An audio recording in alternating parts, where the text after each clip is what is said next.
Okay. Now in this last full session, we want to leave core Tidyverse territory and move into the broader ecosphere of the Tidyverse. We will specifically be looking at the SF package and how it allows us to work with maps as a tibble and use a specific geom to use ggplot to map or to plot these geoms on a map.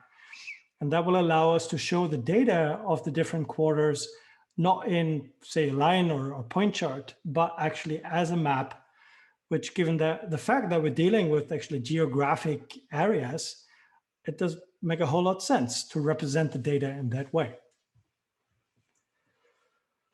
Yeah, so the goal of this session will be to recreate this map of Basel, showing polygons for each individual quarter and coloring the polygons according to income, right?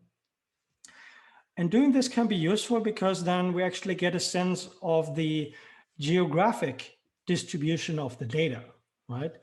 So in the plots we've seen so far, we didn't know whether one or the other quarter was closer to each other, whether they were more central quarters or whether they were more at the periphery, right? And here we see, for instance, that it's sort of both the very central quarters and the very peripheral quarters that have the highest income. So brighter colors are higher income, and we see here that in the center of Basel and sort of the immediate surroundings of the center have relatively high income. And we see that here, this one quarter far out and also that one here also tend to have higher income. This is Bettingen, by the way, which also emerges as the one with the highest wealth. Yeah, so plotting spatial data in a spatial way can be very helpful because then you also get a sense of how variables are distributed in space, right? Yeah, in order to do this, obviously we need data on the locations of these individual quarters, right? That's not available in the data set we've worked with so far. There's no information in there that tells us that that exactly is the location of the outline of Bettingen, right? So in order to be able to do that, we need extra files.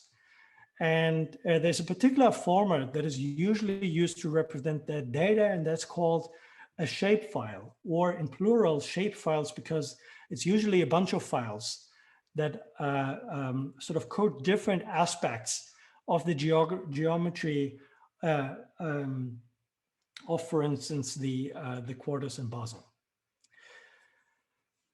And in R, there exist a couple of packages to deal with these kinds of files, but I think the newest and probably the best and sort of most user-friendly package to deal with these data is called SF, which stands for Simple Features. And what's great about that package also is that it is really part of the Tidyverse ecosphere in the sense that it gives us a tibble that we can work with. And also ggplot has a geom dedicated to plotting the kind of data that we get from shapefiles. So let's jump in. Yeah, the first thing we need to do is to get that data into R. And again, we're dealing with these shapefiles, and it's usually a bunch of files that are used to basically code this a particular data format, which is related to the geographic information system, GIS. And the three main files that need be available to read all of the necessary information about geometric shapes are the SHP file, which is the actual shape file, and then in addition an SHX and a DBF file that give sort of additional necessary information on the shapefiles. Sometimes there are additional files, and there's a whole range of possible additional files that could be available. In our case, we have two additional files available, the PRJ and the CPG file, just providing additional information on the kind of projection that's used to represent the polygons, and sort of additional information on codes. Yeah, this is actually a screenshot from what you have already available in your materials pack. These are the 5 files available in the quarters folder. And you see we do have this, the key file, the SHP file, the 2 other necessary files, the SHX and DBF files in addition. And in addition, we have these 2 other files. The good thing is we actually don't have to deal with that. I have to admit, I'm also not an expert on these representational systems and these different files. Unfortunately, we don't have to be experts to deal with this because all of the work will be done by the SF package. Right? We don't even need to provide the individual files to that function. So I'm talking about the read SF function that is provided by the SF package. We simply need to provide the location of the files. So we just provide the folder where all of these files are stored, and then the function figures out itself whether all of the necessary files are available and which additional files are there, and then reads in all of the information from there. And the output of that function is predominantly just a tibble, a data frame, storing information on the individual elements contained in there, as well as the polygons, and then also a bunch of meta information. And when you print that data frame, you see this, right? You see a description up here giving us information on that there are 21 features. So features is what is representing each individual quarter, right? We also have 21 quarters in Basel. And 5 fields, which refers to 5 different variables that are available on the different quarters, right? And that's also what we see here. So here we actually have the tibble with 21 rows and 6 columns, 5 columns for the 5 different fields and 1 column for the geometry, which is actually coding the location of the outlines of these quarter polygons, right? And yeah, and the variables we have is mainly just IDs here. And then here in type, we have the name of the individual quarters. And then, yeah, and here we have sort of a sparse representation of the polygons that we can then use to illustrate the different quarters in a plot. Yeah, and up here we have sort of the meta information available. It tells us what kind of geometry type we're dealing with. I think most of the time, and in our case, that's the case, we're dealing with polygons. But this framework can also be used for other kinds of objects, right? So I think you can use this sort of when you I don't know, you're trying to create a model of a building, for instance. You can use this to represent the building itself, the trees, etc. Right? You can represent all sorts of physical objects in the world using that framework. They don't need to be just in X and Y. They can also be in X and Y and Z for 3-dimensional objects and so on. And box gives us just the boundaries of the dimensions we're dealing with. And here we have additional information on the projection that is used, which is sort of a technical feature of maps, which can be projected in different ways, because typically we try to project something that's round, like a globe, right, onto a 2D space, and the different ways of doing this.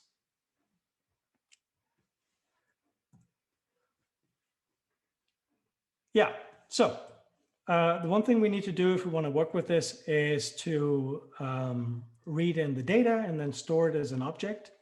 And then we can plug it into ggplot, right? So here we see one line where we actually do the reading in, and we store it in quarters map.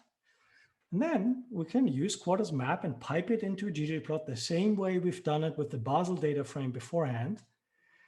Pipe it in there and then just add GMSF, right? Note that here we don't actually need to specify an aesthetic mappings because that's implicit in the GMSF. So the GMSF will figure it out by itself. It's a geom that's been built for exactly this kind of data and will figure out by itself how to represent the information that is available.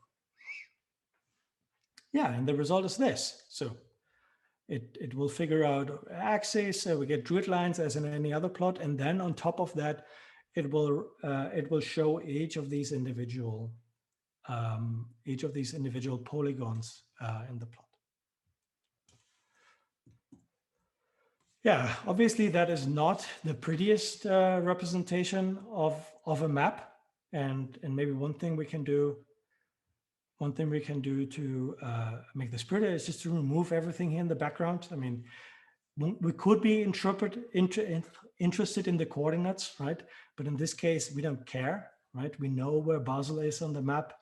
And we also not interested in whether one or the other is a coordinate to the left or the right. So we're really not interested in this information, and we're really not interested in the background because it is sort of taking away emphasis from the actual map. So the first thing we want to do is just get rid of that. And this is where we can use another of the standard themes available, theme void, which just kills anything of the background and just leaves the geoms. In our case, this is the map of Basel.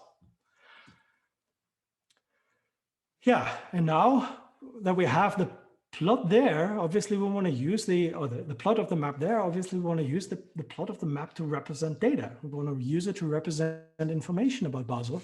And in order to do this, we now need to combine the data frame that contained the polygons with the data frame of Basel, where we have all of the information we've been working with, right? The income, the wealth, the Gini, etc. Right? And to do this, we can use a simple join. We can do this because the map object is also a tuple, so we can simply join the quarters map object with the Basel object, right? And I'm not joining the entire thing.